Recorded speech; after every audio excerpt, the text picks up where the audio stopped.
성령 강림주일로 오늘 예배를 드립니다. 예수님은 부활하셔서 초실절에 열매가 되셨고요. 50일째 되는 날, 50일 날 타작에서 하나님 앞에 드릴 때 성령이 임한 거예요. 여러분 무슨 말씀인지 이해되십니까? 그래서 우리가 오늘 여기서 성령 강림주일로 모여서 예배 드리는 것입니다. 소순절 성령이 임했던 것처럼 오늘 이 시간 우리가 하나님의 말씀을 듣고 예배를 드리는 이 시간에도 성령께서 이 시간 임하실 줄로 믿습니다. 아멘. 그럼 이 오순절 성령주일과 오늘 성경 본문과 무슨 상관이 있는가 우리가 생각해 볼 필요가 있어요. 보아스가 룻이 추수밭에서 만난 날이에요. 아주 중요한 날이에요. 보아스가 룻이 추수밭에서 만남으로 인하여서요, 텅 빈 가정이 채워지게 됩니다. 가정이 새로 시작되는 거예요. 이게 바로 오순절입니다. 그래서 저는 오순절에 있었던 아름다움, 너무 감동적인 오늘 본문으로 보리밭에 누워버린 룻이란 제목으로 함께 말씀을 나누고자 합니다. 오늘 제가 이거 이렇게 하고 있으니까 벗는 게 낫겠네요. 그죠? 자, 우리 한번 따라서 해볼까요? 보리밭에 누운 룻. 보리밭에 누운 룻. 사실 오늘 제가 이 본문 제목을 정하고 나서요, 보니까 야, 이게 너무 야한 것 아닌가 이런 생각이 들었어요. 여러분은 어떠세요? 아니야예요. 안 야해요? 양. 좋다고요? 좋아요. 아, 좋아요? 무슨 말인지 좀 이해가 되는지 모르겠어요. 하여튼 우리가 재미로 그치면 안 되고요. 룻이 왜 보리밭에 갔어야 했는가? 그날 밤에 가서 거기에 누워야 했었는가? 오늘 생각해보는 시간이 됐으면 좋겠어요. 오늘 3장인데 1장 2장에서는 룻이 시어머니를 따라서 베들레헴에 왔다고 이야기했잖아요. 할 일이 아무것도 없어요. 아들도 없지요. 손자도 없지요. 남편도 없지요. 시아버지도 없지요. 그것뿐만 아니에요. 추수대가 됐는데 추수할 곡식이 없어요. 들판이 텅 비었습니다. 밖에 나가서 이삭을 주워와서 하루 한 끼씩 이렇게 떼어가는데요, 이 곡식도 좀 있으면 다 떨어질 거예요. 그럼 어떻게 하면 이 문제를 해결할 수 있을까? 우리가 이 오늘 성경을 보면서 그거에 대해서 고민하게 되잖아요. 걱정하게 되잖아요. 이런 상황에서 룻에게 가장 필요한 것이 무엇일까? 절실한 것이 무엇일까? 우리 생각하게 되잖아요. 우리 다 같이 한번 1절을 읽어볼까요? 시작. 룻의 시어머니 나오미가 그에게 이르되 내 딸아, 내가 너를 위하여 안식할 곳을 구하여 너를 복되게 하여야 하지 않겠느냐. 여기 보세요. 룻에게 지금 당장 필요한 것은요, 보리 이삭도 중요하지만 이 시어머니 마음속에 이 며느리 룻에게 안식할 곳이 필요한데 어떻게 하면 이 안식할 곳을 얻을 수 있을까? 이렇게 생각을 지금 하고 있는 것입니다. 여기 안식할 곳, 여기 보니까 I must find a home for you. 룻에게 지금 필요한 것은요, 안식할 곳은요, 홈, 가정이에요. 가정이라는 게 뭐예요? 혼자 사는 게 가정 아니잖아요. 식구가 있어야 되는 게 가정이잖아요.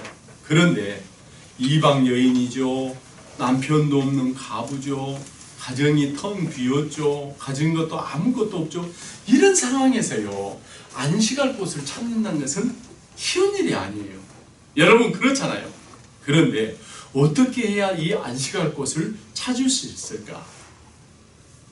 궁금하죠? 지금부터 시어머니가 룻에게 하는 이야기를 잘 들어보세요. 이렇게 이야기해요. 며느라가, 내가 오늘 타작마당에 가서 이삭을 주워왔지 않느냐.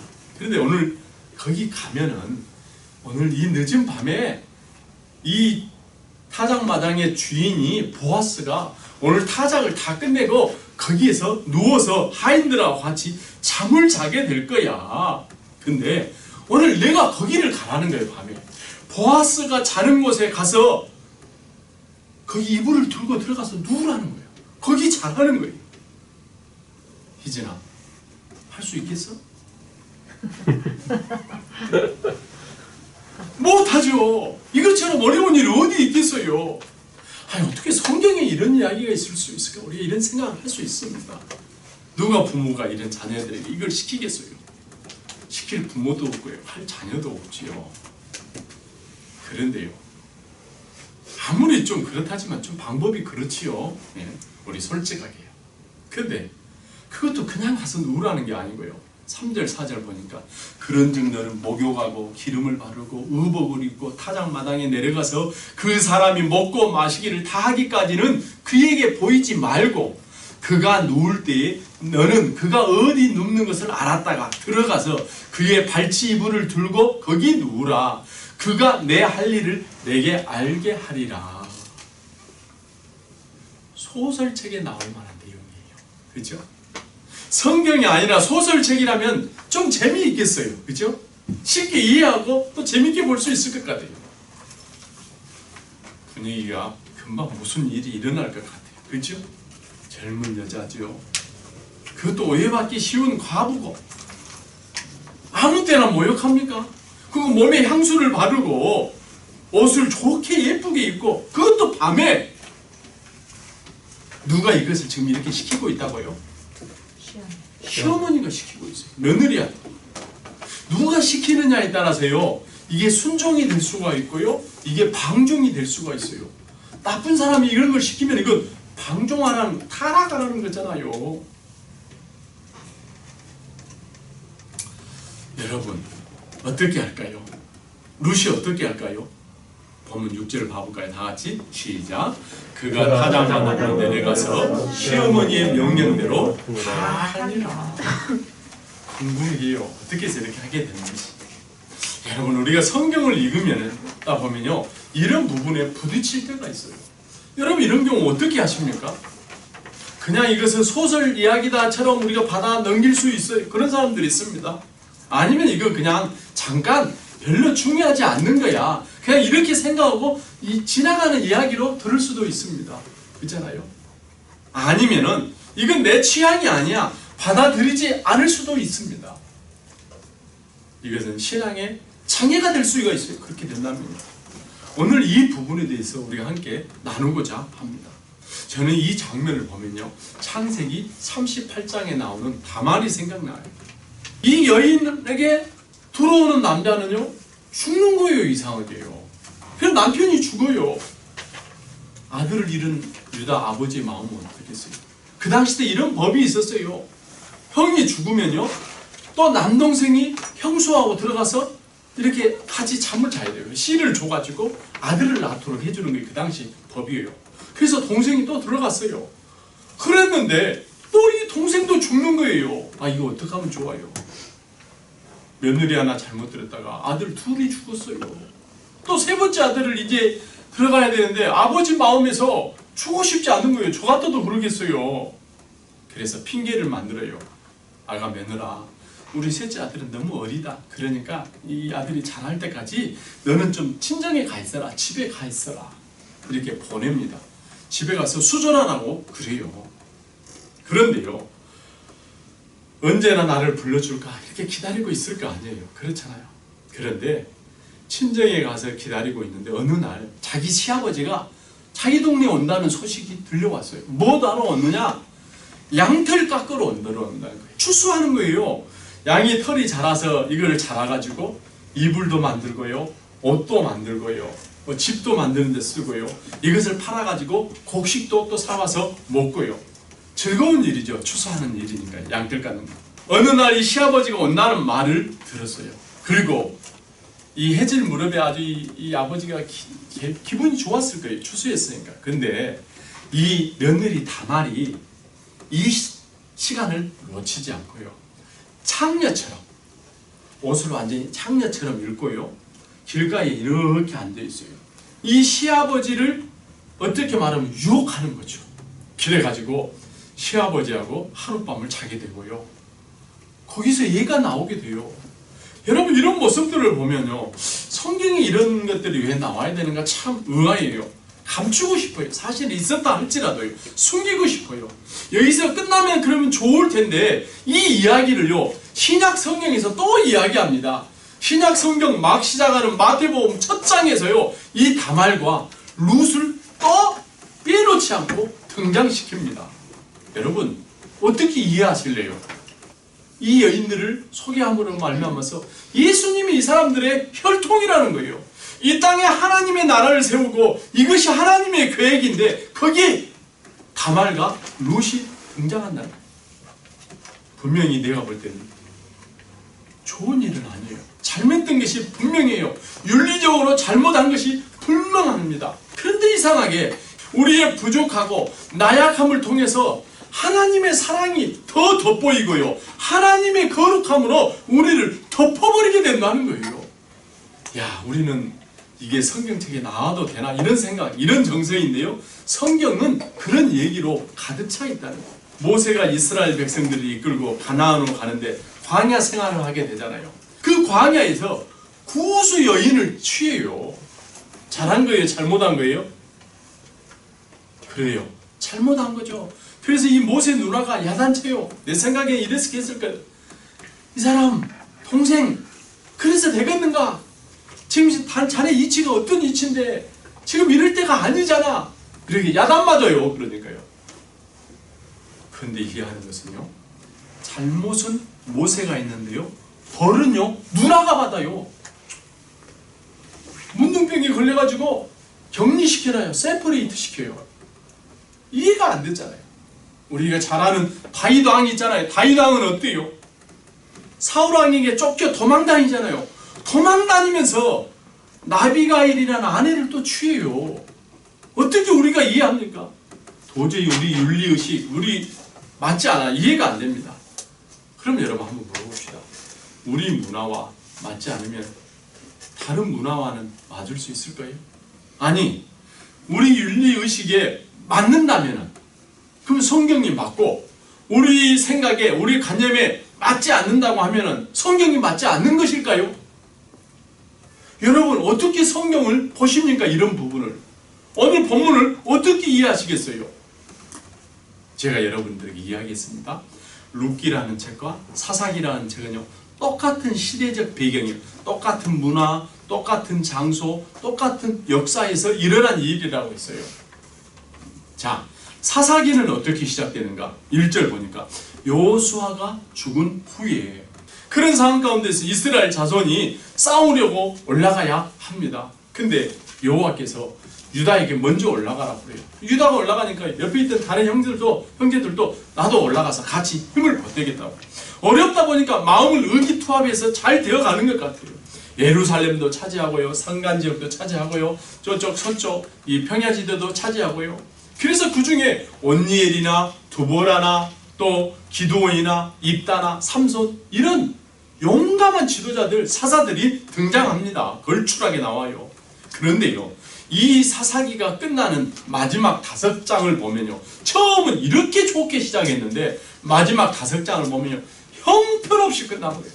질서가 완전히 무너져버려요. 윤리의식이 완전히 땅에 떨어져 버리고 하나님 앞에 제사 드리는데 자기 마음대로 제사를 드리고요. 이렇게 사사기는 끝납니다. 그래서 결론에 보면요, 그때에 이스라엘에 왕이 없었으므로 사람이 자기 생각에 옳은 대로 행하였더라. 왕이 없어서 사사기가 망했다는 거예요. 그런데 오늘 룻기는 어떻게 될까요? 너무 처절한 가정, 텅 빈 가정, 실패한 가정사로 시작되는데요. 룻기 마치는 4장에 가면요, 이 가정을 통해서 이스라엘을 다스리는 위대한 왕 다윗이 나오게 된다는 거예요. 오늘 추수밭에 나가 보아스 옆에 누웠던 이 룻이요 다윗 왕의 중조부가 되는 거예요. 아니 어떻게 이런 일이 있을 수가 있어요? 꿈에도 생각하도 못한 일이 일어난 거예요. 이게 바로 사사기와 룻기가 다른 거예요. 이 실패한 사사기와 다윗 왕궁을 연결하는 것이 룻입니다. 룻. 오늘 우리가 좀 이해할 수 없고요, 사실이 아니라면 더 좋겠고요, 성경에서 빼올 수 있다면 좋겠다는 이런 본문. 오늘 가부 이방 여인 룻이 밤에 추수밭에 나 그 눕는 자리 있잖아요. 그 자리를 통해서 다윗이 오게 되고요, 예수 그리스도를 통해서 우리가 구원받게 됐다는 거예요. 이게 하나님의 역사라는 거예요. 하나님의 역사가 성취되는 거예요. 오늘 본문을 우리가 그렇게 이해해야 됩니다. 어떻게 보고 생각하느냐에 따라서요 전혀 다른 결과가 나와버리게 된 거예요. 그래서 우리의 성경을 보는 관점이 중요합니다. 사람에 대한 관점도 마찬가지예요. 내 생각이 틀리다고 해서요 상대방이 틀린 거 아닙니다. 아멘? 아멘. 제가 한 가지 이야기할게요. 본문을 보는데 그 생각이 났어요. 고등학교 2학년 가을에요. 친구 아버지가 시골에서 목사님이셨는데요. 80년대 초반이니까 서울로 목회하러 올라가셨어요. 이 친구는 2학년 마치고 가야 된다고 하다 보니까는 제가 사는 옆에 살게 되면서 자주 만나게 됐어요. 근데 이 친구도 음악을 하는 친구예요. 근데 대학교 1학년 때요. 제가 다니던 대학교 기숙사에 이 친구가 찾아왔어요. 얼마나 반갑겠어요. 학교 식당에 가서 밥도 먹고 산책하면서 이런저런 이야기를 하는데요. 이 친구가 서울대 음대 입학하게 된 거예요. 그러니까 제가 얼마나 깜짝 놀랐고 또 속으로는 좀 자존심 상하기도 하고 나도 서울대 갔으면 좋았을 텐데. 롱 스토리 숏 한다면요. 방 하나에서 6명이 잔 거래요. 그래서 연습할 공간이 없어서 학교 끝나면은 교회 가서 밤새면서 그냥 교회에서 연습하고 그냥 피곤해서 자고 그랬대요. 새벽에 아빠 오셔서 새벽 예배 인도하시면 또 예배 같이 예배 드려요. 얼마나 힘들고 어려웠겠어요. 근데 어느 날 토요일 날 오후에 선생님 댁에 레슨 받으러 갔잖아요. 토요일 날 레슨 받으러 왔는데 다른 학생이 레슨을 받고 있더래요.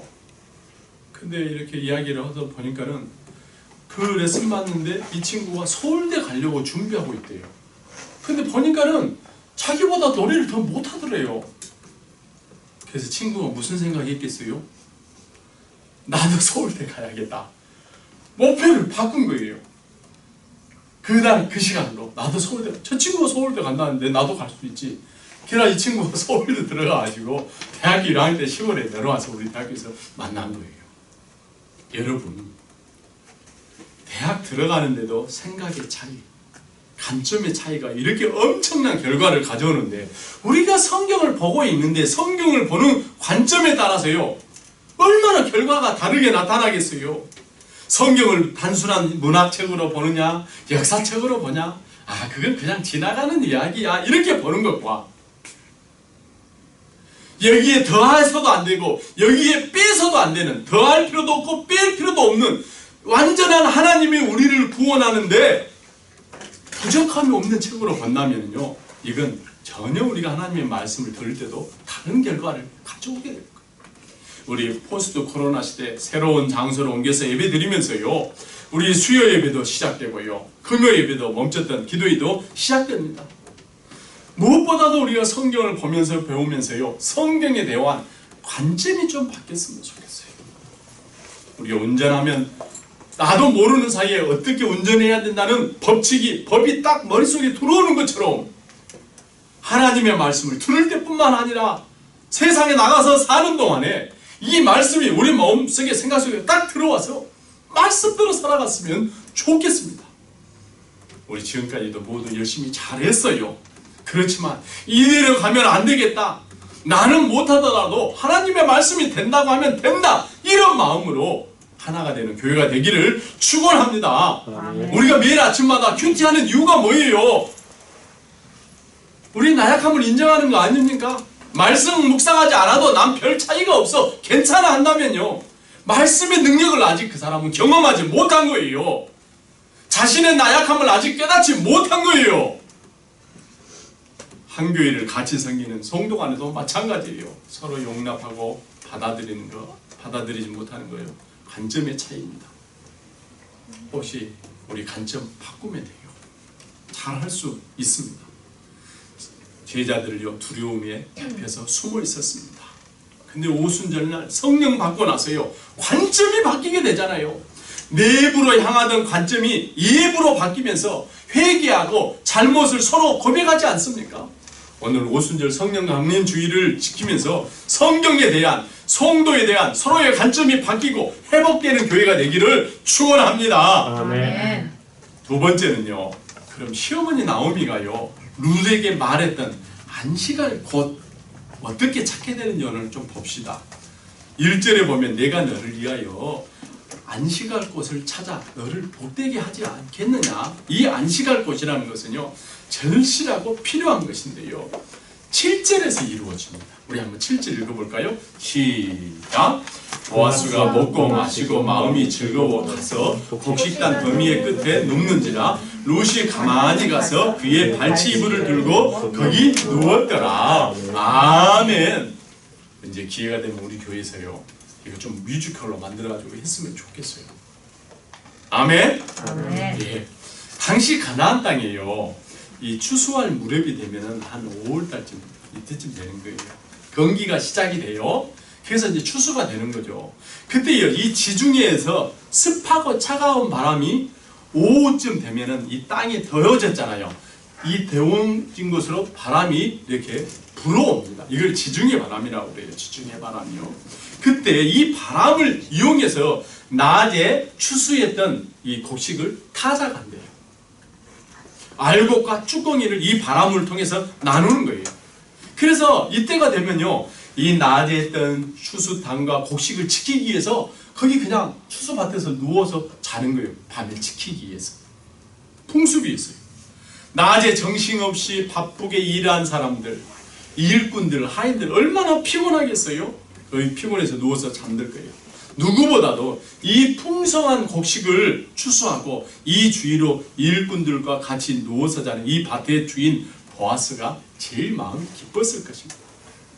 이보다 넉넉하고 이보다 마음이 더 편한 곳이 어디 있겠어요? 그렇잖아요? 그런데 오늘 이 늦은 밤에 보아스를 찾아온 룻이 어떻게 오게 됐는지 그 이유가 무엇인지 제가 잠깐 읽어보겠습니다. 4절에 보니까 나오미가 자기 며느리에게 그의 발치 이불을 들고 거기 누워라 이렇게 시켜요. 그러니까 5절에 보니까 어머님 말씀대로 제가 다 행하겠어요. 6절에 보니까 어머니의 명령대로 다 행하더라. 7절에 보니까 이제 룻이 가만히 가서 그의 발치 이불을 들고 거기 누웠더라. 여러분 이 발치 이불 속에 누우려고 룻이 그 밤에 그렇게 간 거예요. 이게 여러분 쉬울까요? 어렵죠. 오해받기 딱 좋은 행동이죠. 동네 물 흐려놓는다고 당장 쫓겨나겠지요. 얼싸 좋다. 이때가 기회다. 그런 마음으로 가지 않았어요. 마음 편하게 목욕하고 화장하고 향수 뿌리고 옷 입고 마음 편하게 가지 않았다고 여러분. 생각해 보세요. 절대 아니에요. 그렇다고 해서요. 일부러 나쁜 짓 하러 간 것도 아니에요. 자기 욕정을 치우기 위해서 간 것도 아니에요. 죽을 만큼 힘들었을 거예요, 여러분. 그렇지 않습니까? 그런데 시어머니가 말한 대로 그대로 다 행합니다. 여러분, 이것이 순종이에요. 여러분, 이게 믿음이에요. 제가 창세기 조금 전에 이야기했던 38장에 나오는 다말도 마찬가지예요. 이상한 것은요, 이런 실수를 통해서, 이런 방법을 통해서 하나님의 구원의 역사가 이루어진다는 거예요. 어떻게 이렇게 나쁜 것이 있을 수가 있어? 정말 어떻게 감히 시아버지를 속이고 그럴 수가 있어? 우리가 쉽게 그렇게 욕할 수가 없다고요. 자기 욕정을 치우기 위해서 간 것이 아니고요. 죽을 각오를 하고 갔어요. 동네에서 쫓겨날 각오하고 갔어요. 아니 친정에 가서 수절하고 있으라고 했는데 친정에 보냈던 이 며느리 다말이 예를 배웠다는 소식이 들어오네요. 여러분 어떻게 하겠어요? 그러면요. 유다가 가가지고요. 당장 다말을 끌어내라. 내가 불살라버리겠다. 여기를 안으면서 나오면서요. 하는 말이 있어요. 내 뱃속에 든 이 아이의 아버지는 이 도장과 끈과 지팡이의 주인입니다. 이렇게 딱 꺼내놓는 거예요. 누가 이 도장과 지팡이와 끈을 줬나요? 예, 시아버지가 준 거예요. 그거. 시아버지가요. 이것을 보고 너는 나보다 옳다. 네가 나보다 옳다. 내가 너에게 아들을 줬어야 되는데 주지 않아서 그랬구나. 오늘 본문에 나온 룻도 마찬가지예요. 이 마을에서 쫓겨날 각오하고 밤에 나간 거예요, 여러분. 자기 살려고 룻이 자기 의를 주장했다면요, 그 밤에 나가지 않았을 거예요. 나 갈 수 없어요. 거절했을 거예요. 근데 만약에 그렇게 했다면 이 룻이 어떻게 안식할 곳을 찾았겠어요? 자기 살려고 했다면 안 되죠. 어떻게 텅 빈 집안이 채워지겠어요? 이 할머니들이요, 죽을 각오를 하고 나가서요, 우리가 예수 그리스도를 만나게 된 거예요. 행동 자체만 두고 볼 때는요, 이건 누구에게도 이해할 수 없는 것이요, 용서받을 수 없는 잘못이 분명합니다. 그런데 이들이 죽기를 각오하고 순종하고 생명을 살리는 결단이 있었던 것이에요. 자기 의를 내려놓고 자기 연약함을 인정하고 순종하고 나왔을 때 드디어 룻은 안식할 곳을 찾게 된 것입니다. 여러분, 우리의 신앙생활이 어떻게 시작됐습니까? 우리 처음에 예수 믿을 때 우리의 의가 아니라 나의 부족하고 연약하고 의롭지 못한 것을 깨달으면서 우리 시작되지 않았습니까?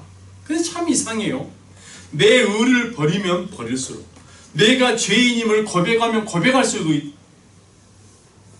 사단의 유혹을 이기는 힘이 생겨요.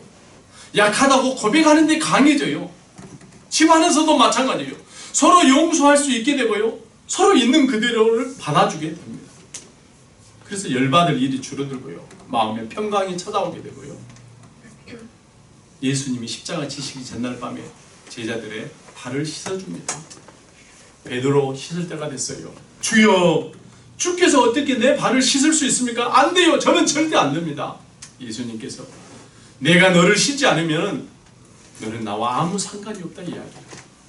여러분, 왜 베드로가 발을 내놓지 못했을까요? 내가 발 좀 씻어주겠다고 발 내놓으면요, 내놓으라고 다 내놓을 거예요. 부끄럽고 좀 창피하잖아요. 그런데요, 예수님 앞에 베드로가 겸손한 것 보인 것처럼 보이는데요, 사실은요, 자기의 연약함, 인정하고 싶지 않은 것, 부끄러운 것 감추고 싶었던 거예요.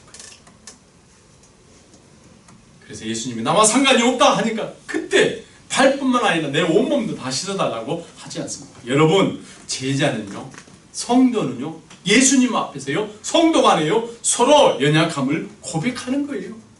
그렇다고 해서 하나도 부끄러울 것 없어요. 그렇다고 해서 교회 와서 막 아무렇게나 오라는 것은 아니에요. 옷도 깨끗하게 입고 오고요, 뭐 브랜드가 아니어도 좋아요. 제가 새벽 예배 드릴 때만 봐도요, 집에서 샤워하고 올 때하고요, 그냥 세수만 하고 올 때하고요, 전혀 마음 자세가 틀려요. 여러분, 인정하십니까? 진짜 그래요. 우리의 마음속에 누구도 알지 못하는 은밀한 죄를 주님 앞에 내놓는 것, 거기에 은혜가 임하는 겁니다. 거기에 세상을 이길 수 있는 힘이 생기는 겁니다. 이런 남편이 있으면요, 이런 아내가 있는 가정이요, 행복한 거예요. 이런 교회가 은혜 있는 교회예요. 은혜를 사모하는 영혼들이 몰려들게 될 줄로 믿습니다. 진짜 우리 교회가 그렇게 되기를 원해요. 자기가 잘났다고 생각하니까 자존심이 상한 거예요. 그러면요, 대화가 안 되고요, 인사가 제대로 안 돼요. 세 번째는요, 우리가 생각할 게 있습니다. 이제 이 룻이요, 저 멀리서 캄캄하게 어두워지기만을 기다리고 있습니다. 보아스가 어디에 잠자리 드는가를 기다리고 있습니다. 해가 지고 어두컴컴해지고 누가 누군지 구별할 수 없을 때 갑자기 이 룻이요, 보아스를 향해서 달려갑니다. 그리고 보아스 발 아래 누웠어요. 여러분, 이때 룻은 무슨 생각을 하고 달려갔을까요? 이때 룻의 마음은 어떤 생각이 있을까요? 인기척을 느꼈는지, 아니면 바람이 불어서 그랬는지, 이 보아스가 몸을 턴해가지고 누웠어요. 근데 갑자기 발에 뭐가 걸리는 게 물끄덩한 것이. 그래서 무의식적으로 누구냐 이렇게 하니까요. 여러분이 그때 룻이라면 어떻게 대답하겠어요? 그 상황에서요. 이때 룻의 대답을 잘 들어보세요. 이 대답 속에요, 어떻게 해서 자기 고향을 떠나서 베들레헴 오고 오늘 이 자리에 오게 됐는지 룻의 마음을 우리가 읽을 수 있어요. 모든 이유가 여기에 다 들어있습니다. 우리 9절 다 같이 한번 읽어볼까요? 9절 시작. 이르되 네가 누구다 하니 대답하되 나는 당신의 여종 루시오니 당신의 옷자락을 펴 당신의 여종을 덮으소서. 이는 당신이 기업을 물을 자가 됨이니이다. 아멘. 당신의 여종이오니. 보세요, 룻이 처음 보리밭에 주스러 갔을 때요, 이삭 주우러 갔을 때요, 하인들이 이 룻을 보고요, 모압 소녀라고 이야기합니다. 그 다음에는요, 보아스에게 자기 자신을 소개할 때는요, 하냐라고 이렇게 소개해요. 근데 오늘 이 보아스의 옷자락을 덮고 누운 이 자리에서는요, 직접 보아스에게 나는 당신의 여종이오니 이렇게 소개합니다. 처음에는 거리상으로 멀었었어요. 근데 점점 가까워지잖아요. 처음에는 남이 불러주던 이름이었어요. 근데 자기 자신이 직접 소개하잖아요. 처음에는 객관적이었었어요, 관계가. 근데 이제 1대1로 주관적인 관계로 바뀌지 않습니까? 이 당신의 어쩌라고로 나를 덮으셔서, 이 말은요, 오늘 룻이 보아스에게 처음 한 이야기가 아니에요. 처음에 보아스와 룻이 만났을 때요, 2장 12절에 보면은 보아스가 룻에게 이렇게 이야기합니다. 이스라엘 하나님 여호와께서 그의 날개 아래로 보호를 받으러 온 내게 온전한 상 주시기를 원하노라. 여호와께서 그의 날개에 보호를 받으러 온 내게, 그의 날개에 있잖아요, 당신의 옷자락으로 나를 덮으소서. 이 말이 서로 똑같은 말이에요. 사실 보아스가 먼저 이야기한 거예요. 보아스가 말한 말에 대해서 오늘 화답한 거예요, 룻이요. 당신의 옷자락으로 나를 덮으소서. 나는 당신의 것이다. 나는 당신의 소유라는 거예요. 당신이 나에게 책임자라는 거예요. 나를 거두어 달라는 거예요. 이 환난 가운데서 나를 벗어나도록 해달라는 청원이에요, 청원이에요. 그래서 성경에 보면 이런 구절이 많아요. 시편 17편 8절에 나를 눈동자같이 지키시고 주의 날개 그늘 아래 나를 감추사. 시편 57편 1절 내 하나님이여 내게 은혜를 베푸소서. 내게 은혜를 베푸소서. 내 영혼이 죽기로 피하되 주의 날개 그늘 아래에서 이 재앙들이 지나가기까지 피하리이다. 힘들고 어려울 때 이스라엘 백성들이 하나님에게 이야기한 거예요. 하나님과 이스라엘의 관계에 대한 표현입니다.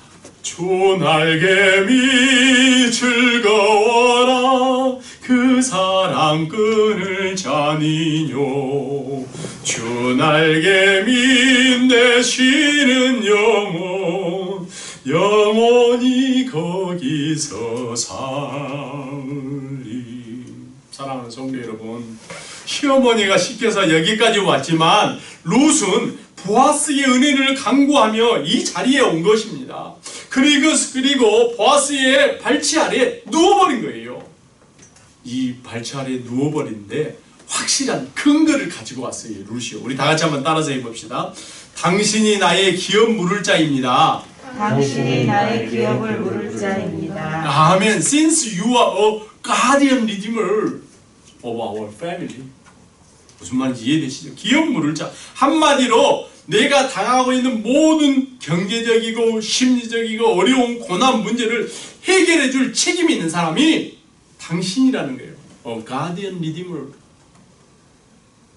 그래서 룻이 보아스 추수 타작마당에 발차례에 누워버린 거예요.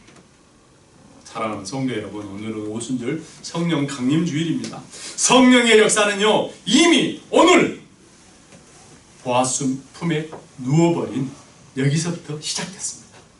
그때부터 텅 빈 곳간이 채워지고요, 가정이 채워지고요, 아픔과 슬픔과 실패가 가정이 다시 채워지기 시작되고 회복되기 시작되고, 그 가정을 통해서 왕이 나오지 않습니까?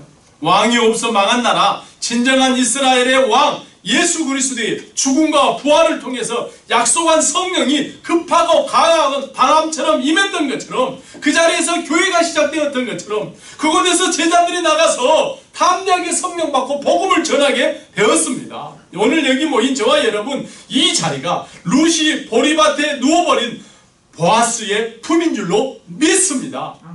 이곳에 몸이 병들고 마음이 아프고 그런 사람들이 나와서 찬송하고 기도할 때 성령께서 만져주시고 치료해 주실 줄로 믿습니다. 자식 문제로 이민자의 아픔과 눈물로 어떤 자들이 기도와 찬송하면서 우리 교회가 든든히 세워지는 한 마음으로 예배드리는 귀한 교회가 되기를 축원합니다.